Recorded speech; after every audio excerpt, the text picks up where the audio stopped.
जी अस्सलाम वालेकुम वरहमतुल्लाहि वबरकातुहू। आज की हमारी गुफ्तगू है हिंदू मज़हब में एक तस्बीह का बहुत ज़्यादा इस्तेमाल किया जाता है जिसको रुद्राक्ष कहते हैं। आखिर इसमें ऐसा क्या राज है? आपने यूट्यूब, नेट, सोशल मीडिया की दुनिया में देखा होगा कि बहुत सारे हिंदुओं ने एक माला अपने गले में लटकाई होती है या फिर पूरे जिस्म के ऊपर ऐसे बांधी होती है और अपने सर के बालों के ऊपर भी एक माला बांधी हुई होती है। तो उस माला का क्या है रहस्य? उसका राज क्या है?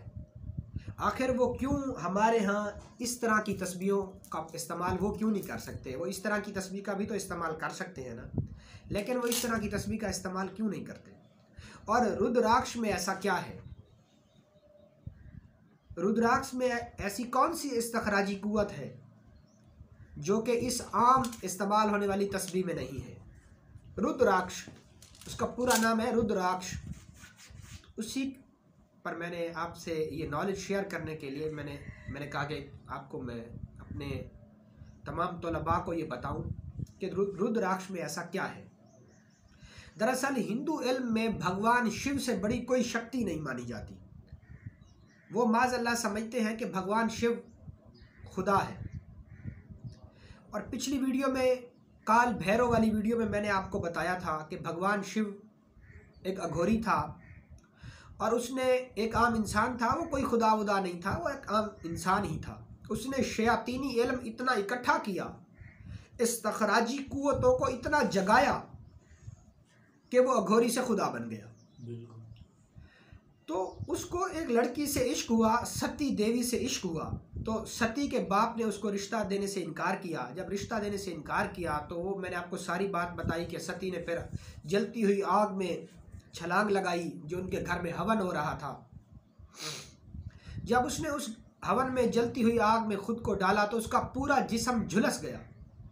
तो विष्णु उस जिस्म को उठाए फिर रहा था, भगवान शिव उस जिस्म को उठा के फिर रहा था और रो रहा था, और बहुत ज़्यादा रो रहा था, बहुत ज़्यादा भगवान शिव रो रहा था, क्योंकि उसको उस औरत से बहुत ज़्यादा इश्क था कि अब ये तो मर गई, अब मैं कहाँ जाऊँगा। तो इस चीज़ को वो रो रहा था। कभी खुदा भी रोते हैं? नहीं, बिल्कुल भी नहीं। कभी खुदा को भी औरतों से इश्क होता है? नहीं होता। जो खुदा होता है ना, वो कभी नहीं रोता। तो ये इस चीज़ का वाज़ेह सबूत है कि वो एक अघोरी थे, वो एक अघोरी था, वो एक जादूगर था।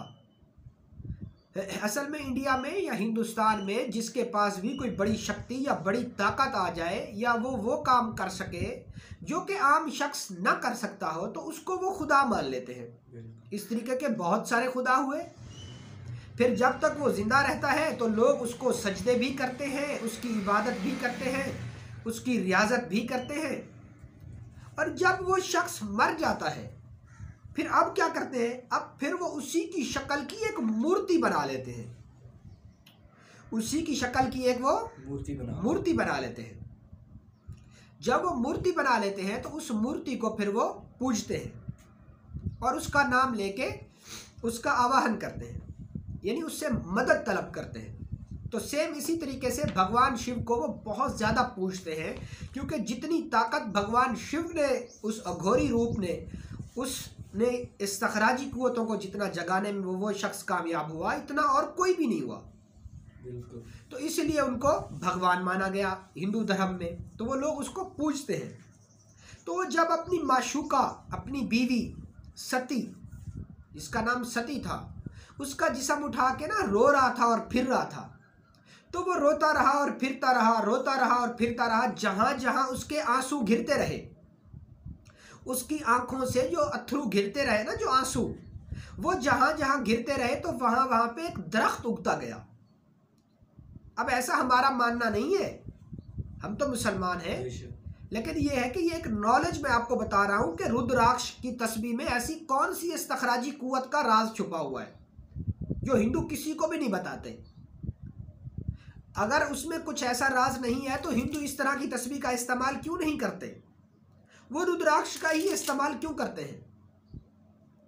उसकी एक वजह यह है कि उसका ताल्लुक उनके भगवान शिव से है, उनके खुदा माज़अल्लाह उनके खुदा शिव से है। तो जहाँ जहाँ शिव चलते गए वहाँ वहाँ शिव तो रो रहे थे ना, तो उनके आंसू गिरते गए। जहाँ जहाँ उनके आंसू गिरते गए वहाँ वहाँ पे एक दरख्त पैदा होता गया, एक दरख्त पैदा होता गया। तो हुआ ये कि उस दरख्त को रुद्र कहा गया। क्या? रुद्र का एक पेड़ उगता गया वहाँ वहाँ पे। तो वो जो रुद्र का दरख्त वहाँ वहाँ पे उगता गया, तो उस ये जो अघोरी लोग हैं या जो तांत्रिक लोग हैं या जो हिंदू इल्म करते हैं या जो इस्तखराजी कुव्वतों को जगाते हैं, ये लोग ऐसा करते हैं, वो समझते हैं कि भगवान शिव की निस्बत से वहाँ पे रुद्राक्ष, वैसे रुद्र भी भगवान शिव को ही कहते हैं, तो रुद्र के आंसू इसी नाम से, इसी निस्बत से उन्होंने उस दरख्त का नाम रुद्राक्ष का पेड़ रखा। रुद्र का दरख्त, रुद्र यानी ऐसा पेड़ जो रोने से आया हो वजूद में। किससे? रोने से वजूद में आया हो। तो उस दरख्त पर फल लगता है एक, वो फल खाया नहीं जाता, वो फल खाया नहीं जाता।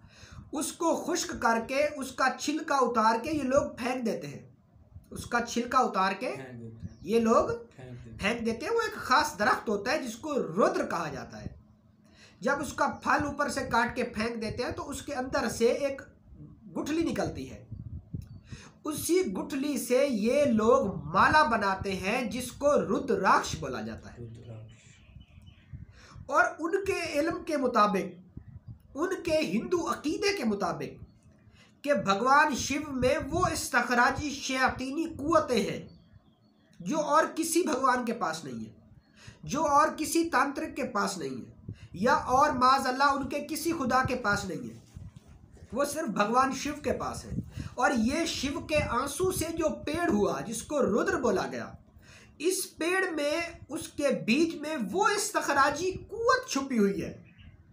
तो उसको पाने के लिए वो रुद्राक्ष माला का इस्तेमाल करते हैं। और यही वजह है कि हिंदू धर्म में रुद्राक्ष की तस्बीह को बहुत ज़्यादा अहमियत दी जाती है। और वो इस तस्बीह को 108 माला ही बनाते हैं, जैसे हम तस्बीह और वो माला बोलते हैं, माला, एक माला। तो एक माला में वो 108 दाने गिनते हैं। तो ये था रुद्राक्ष का राज।